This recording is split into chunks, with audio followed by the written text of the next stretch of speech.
Hi everybody, welcome back to Arise with Sally Goodwin. It's so good to see you all here again and on another one of the fantastic feasts on God's holy calendar, which is so exciting. We just recently talked about Yom Kippur, and now today we are going to speak about Sukkot. And Sukkot is another one of God's God-ordained feasts, because some of the Jewish feasts are man-ordained, and this is another one of God's ordained feasts, which is either known as Sukkot, sometimes it's known as the Feast of Tabernacles, and sometimes it is called the Feast of Booths. And as per the front screen, you will see that Sukkot began yesterday, actually, at sunset yesterday, Monday the 20th of September, 2021, and it ends at sunset on Monday the 27th of September, 2021. So it runs for a full week, and it is a full week in which the Israelites were instructed by the Lord to build booths or tabernacles outside or on the roofs of their houses, even because in those days they had flat roofed houses, and to build booths on the roofs of their houses but they had to be open air, so they needed to be able to see the stars. And the whole point of Sukkot, or the whole point of the Feast of Tabernacles, was for the Israelites, or the Jewish people, to remember what God had done for them in the wilderness. That the whole way through the wilderness, the whole of the 40 years through the wilderness, God had kept them safe, He had kept them protected, He had tabernacled with them, and it was to remember what God had done for them. So I just want to look at a few of the scriptures where God laid out the fact that the Israelites needed to maintain these feasts, and then we're going to have a look at the prophetic significance of this particular feast. Okay, so we're going to begin in Exodus 23 verse 16, and as always I'm reading from the Amplified Bible. I don't always read from the Amplified Bible, but if I don't say anything differently, I'm reading from the Amplified Bible. Okay, so Exodus 23 verse 16 says, and Exodus 23 verse 16 speaks of a couple of different feasts, but halfway through the verse it says, and third, because it references two previous feasts, you shall keep the feast of Ingathering. And then in brackets it says, booths or tabernacles, at the end of the year, when you gather in the fruit of your labors from the field. Now, I just find it very interesting to note that just prior to that, in that same verse 16 in Exodus, it speaks about the Feast of Harvest, which we now celebrate Pentecost at the Feast of Harvest. So God speaks about the Feast of the Harvest, and then He speaks about the Feast of Ingathering, or this Feast of Booths, where you celebrate, where you gather in the fruit of your labors from the field. So your harvest is ready, and now you gather in the fruit of your labors. So first comes the harvest, and then comes the ingathering. So we pray for the harvest to come in, but we need to remember that there is an ingathering that needs to come in after that. And are we ready for that? As a church, are we ready for that? And then in Leviticus 23, so remember last time when we spoke about Yom Kippur, I mentioned to you Leviticus 23 that lays out or denotes all God's feasts and everything that the Israelites were supposed to do. And so in Leviticus 23, from verse 33 to 43, God speaks about this particular feast. And I want to just read the whole thing to you. So Leviticus 23, verse 33, we're starting with. And it says, and the Lord said to Moses, say to the Israelites, the 15th day of this 7th month. Now, Tishri is the 7th month of the biblical calendar. So it is the first month of the civil calendar. As you will know, if you've listened to my previous teachings on the months of the year, Tishri is the first month of the civil calendar. So we've just gone into the new Jewish year of 5782. But according to the Bible, it is actually the 7th month of the biblical calendar. And there are many, many Messianic Jewish people and Orthodox Jewish people who don't pay any attention to the civil calendar because they firmly believe that the calendar is as God denoted it to be in the Word of God. And I have to say that I find it difficult to disagree with that, but we stick to the civil calendar just in terms of being able to, for the same reasons that we stick to the Gregorian calendar, to be able to kind of, sync ourselves with the rest of the world. Not always a good thing, I suppose. Anyway, so from verse 33 it says, "And the Lord said to Moses, say to the Israelites, the 15th day of the 7th month, and for 7 days, is the Feast of Tabernacles or booths to the Lord. On the first day shall be a holy convocation. You shall do no servile work on that day. For 7 days you shall offer an offering made by fire to the Lord. On the 8th day shall be a holy convocation, and you shall present an offering made by fire to the Lord. It is a solemn assembly. You shall do no laborious work on that day. These are the set feasts or appointed seasons of the Lord, which you shall proclaim to be holy convocations, to present an offering made by fire to the Lord, a burnt offering and a cereal offering, sacrifices and drink offerings, each on its own day. This is in addition to the Sabbaths of the Lord, and besides your gifts and all your vowed offerings and all your freewill offerings which you give to the Lord. Also, on the 15th day of the 7th month, nearly October, when you have gathered in the fruit of the land, you shall keep the feast of the Lord for 7 days, the first day and the 8th day, each a Sabbath. And on the first day you shall take the fruit of pleasing trees, and make booths of them, branches of palm trees, and boughs of thick leafy trees, and willows of the brook, and you shall rejoice before the Lord your God for 7 days.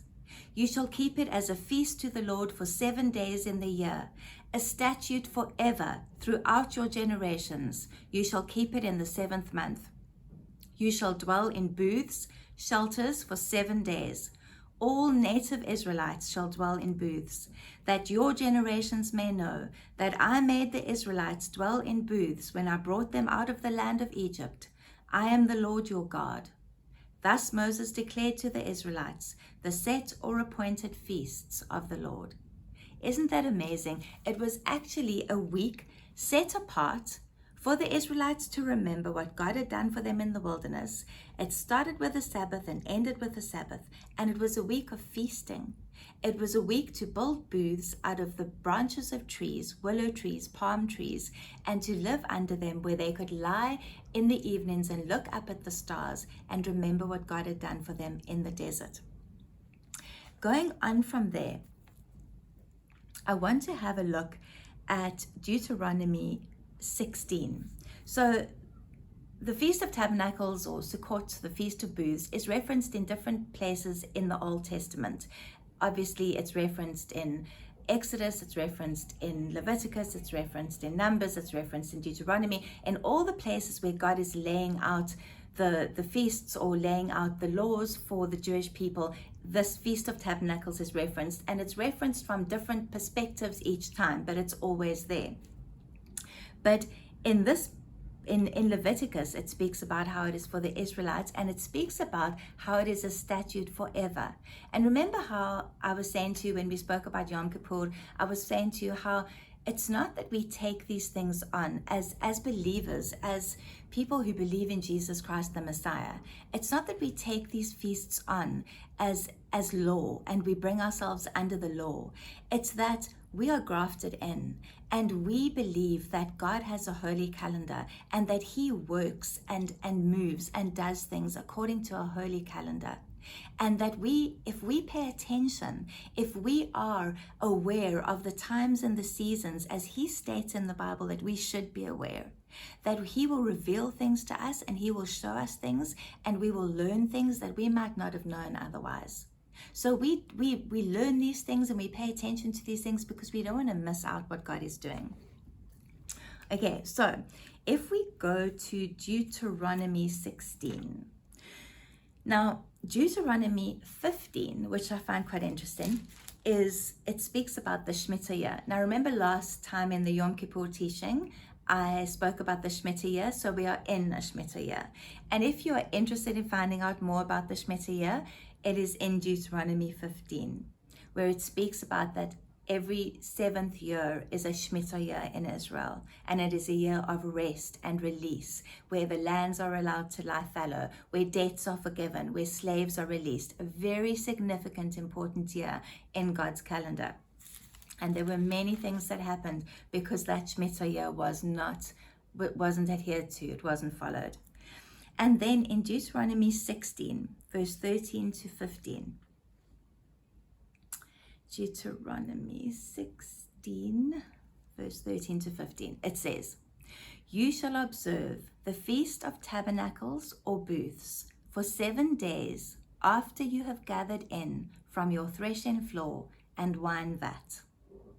You shall rejoice in your feast, you, your son and daughter, your manservant and maidservant, the Levite, the transient and the stranger, the fatherless and the widow who are within your towns.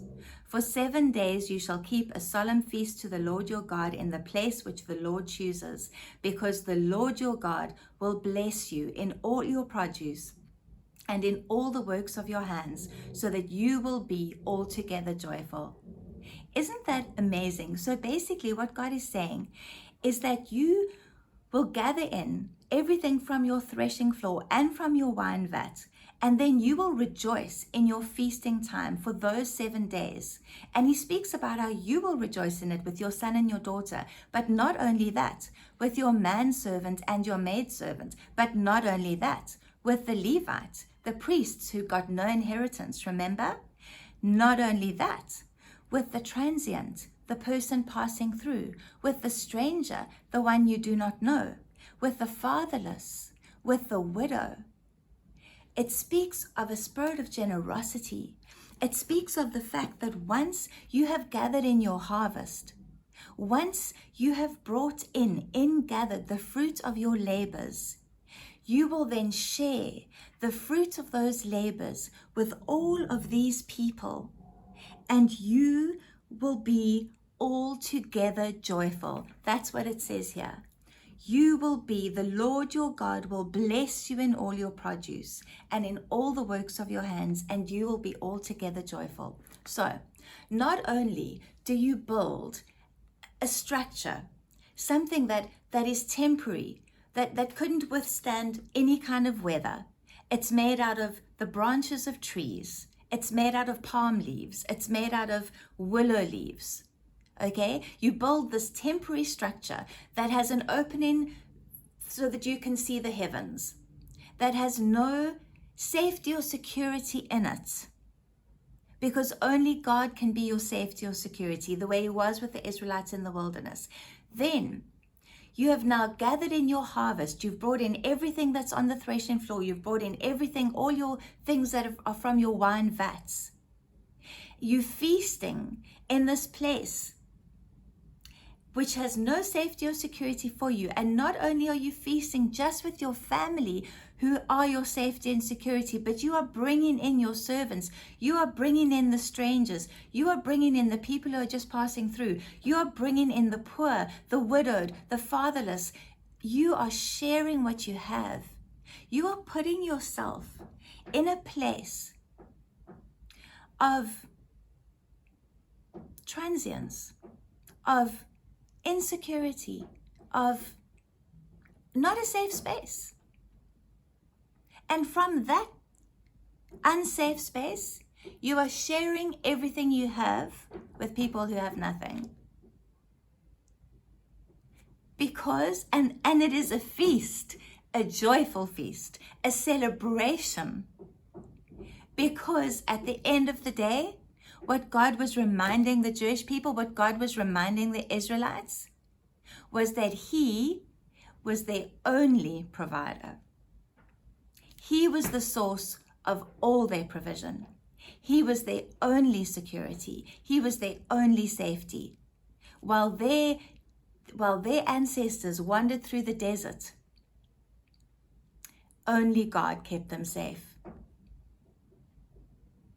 Do you know what is so interesting in the history of Israel is that the feasts were not celebrated. So after the days of Joshua, once Joshua had died and passed on, various things happened to the Israelites. They went into exile and into captivity and various things. And as we know, if we read Old Testament history, the feasts and things, a lot of them were forgotten because the Jewish people were not together enough to be able to celebrate them. And then along came Ezra and Nehemiah. and the walls of Jerusalem started to be rebuilt. And we learn in Ezra and Nehemiah that the very first time they observed the Feast of Tabernacles again after all of that time. So if you read the book of Ezra, you read the book of Nehemiah, you can read all of this. That the very first time they celebrated the Feast of Tabernacles again, the Jewish people were so excited to be able to read from the book of law again, from the Torah again. They were so excited to be able to celebrate the feasts again because the feasts had not been celebrated since Joshua's day. That over that time period, over that 7 days that they celebrated the Feast of Tabernacles, Ezra read every day to them from the Torah, and there was very great rejoicing. He read every day to them from the Torah, and there was very great rejoicing. It was a time of rejoicing, and this was a time in Ezra and Nehemiah's time when Israel was unsafe, Israel was insecure, they had been exiled, they had been in captivity, their land had been decimated because they had not paid attention to what God had asked of them, what God had told them to do. This was a time where they had no safety, they had no security. But the Feast of Tabernacles, Sukkot, was a feast that reminded them that no matter what happened to them, God had got them. God held them in the palm of his hands, and he would never let them go. That no matter what it looked like in the natural, God had them. And isn't that just a word for us today, for all of us? In the world that we live in today, in this turmoil that we live in today, in a world where nothing is the way it used to be, where we have very little safety, very little security, very little to hold on to, where everything we know is being shaken. As we celebrate with God the Feast of Tabernacles, Sukkot, as we spend time over these next 7 days intentionally drawing near to God, that we realize he is our only safety and security. And no matter how much the world shakes, no matter how much things shake around us, no matter how much governments shake, finances shake, nations shake, the earth itself shakes, God is our security.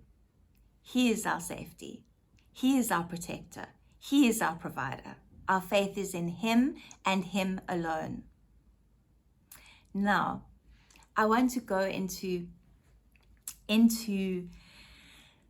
something else on the Feast of Tabernacles that is just so incredibly interesting before I end this video. So, if you go back and you read in Leviticus the exact detail of how the feast had to be done. So not just the fact that it was a feast and it was 7 days, but where God laid out the detail of exactly what sacrifices had to take place. So, you know, how he told the priests exactly what had to be sacrificed when.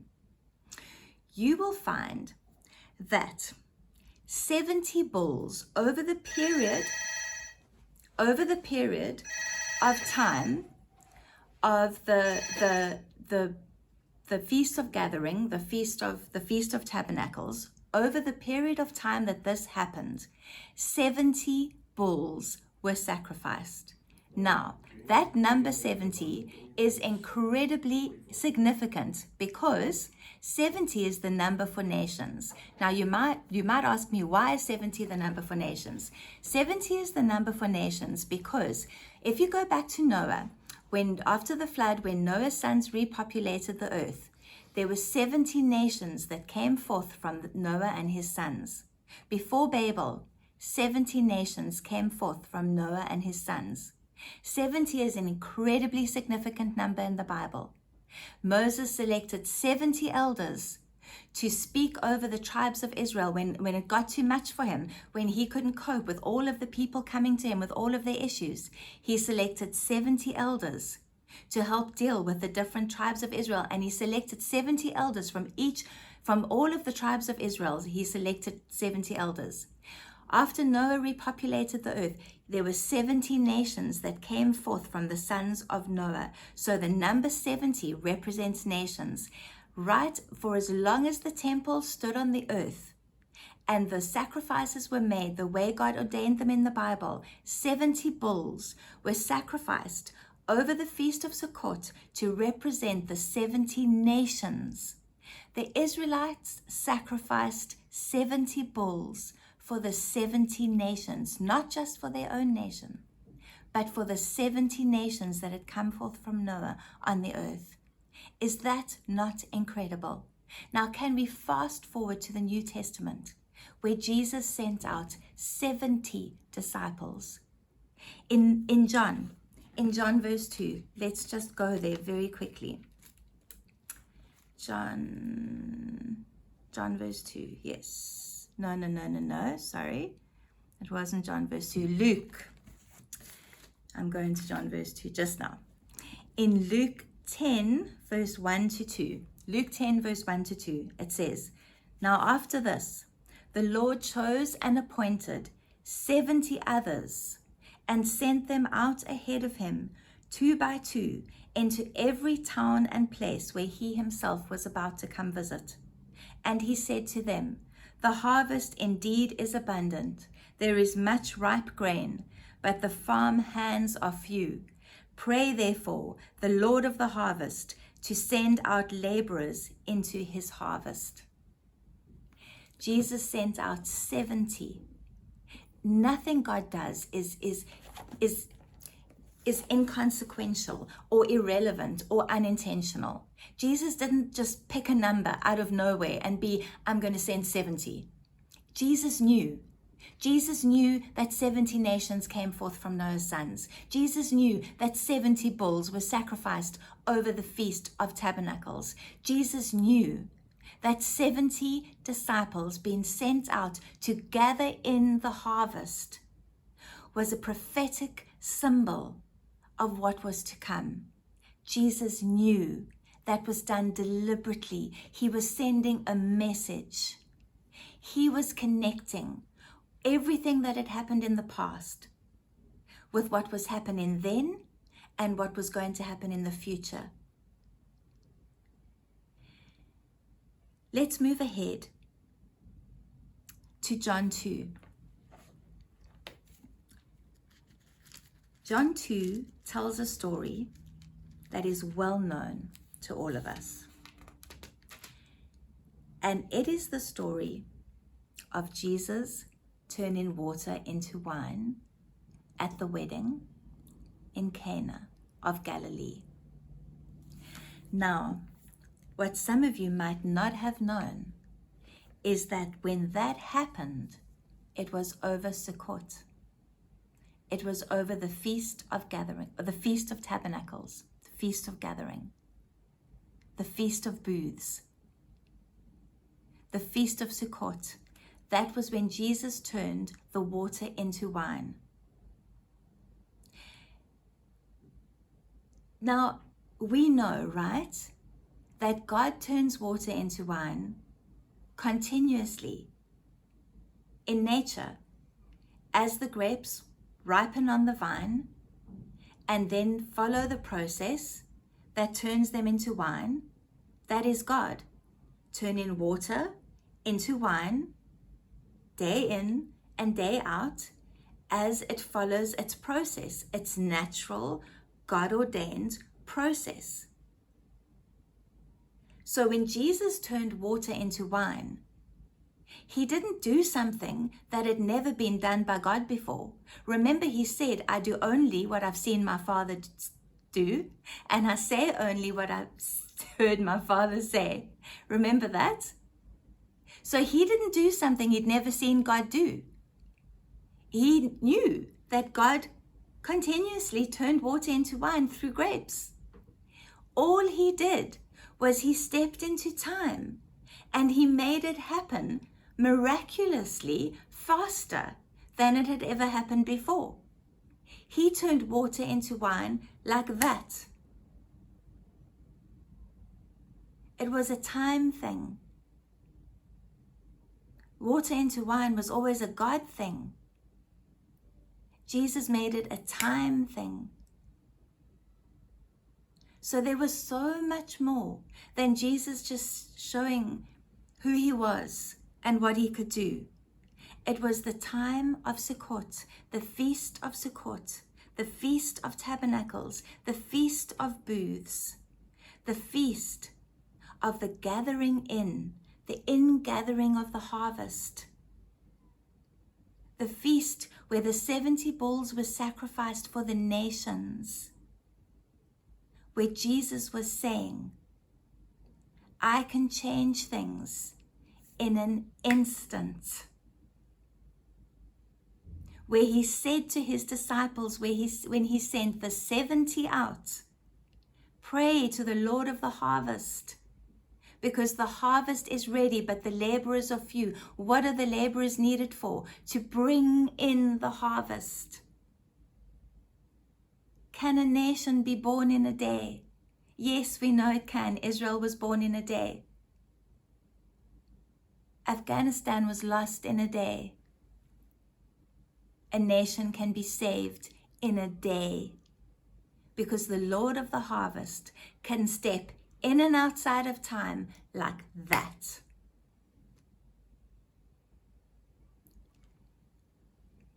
This week, as you ponder on all of this, as you draw closer to God, as you intentionally sit with the Lord, and as you intentionally acknowledge Him as your only source of provision, of safety, of security,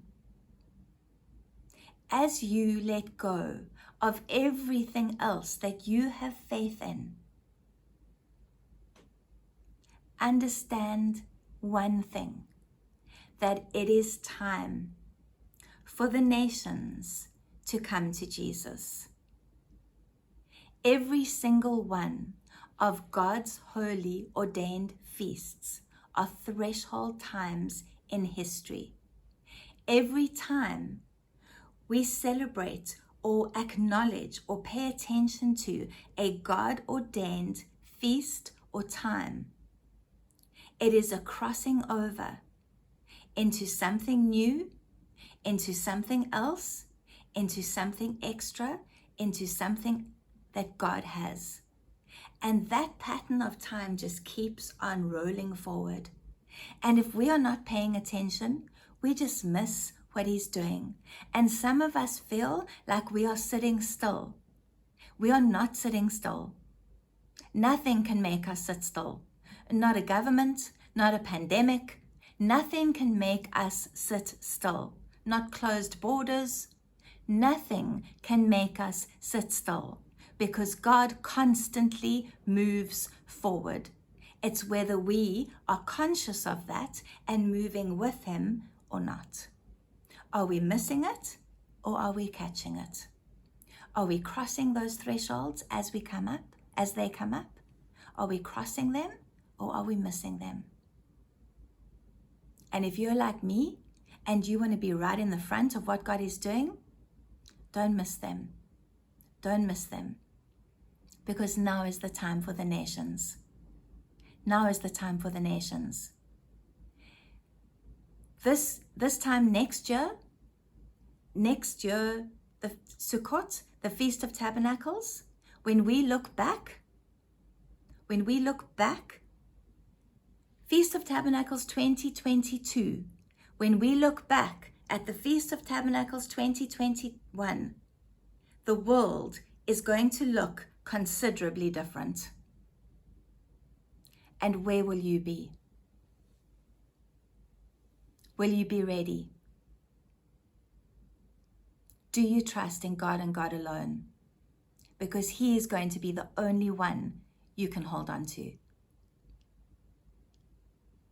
It's nothing to be scared of. It is not a time to have fear. It is a time to celebrate what God has done in your life, to look back at all your testimonies of how God has moved in your life, and to rejoice over them in this next week, to rejoice over everything He has done for you, and then to celebrate everything He is going to do for you in the future. The Feast of Tabernacles is an incredible feast, and it is a privilege to be able to spend it with the Lord and to celebrate it with him and for him. Because at the end of the day, it's all about Jesus. It's only, ever, always going to be about Jesus. So I bless you all with that. I hope you enjoyed that. I hope you're as excited about everything and what's going to happen in the future as I am. I hope that this spoke to you. I hope that you go and sit with the Lord and ask him what you get to celebrate, what you get to rejoice in, what he gets to give you over this time.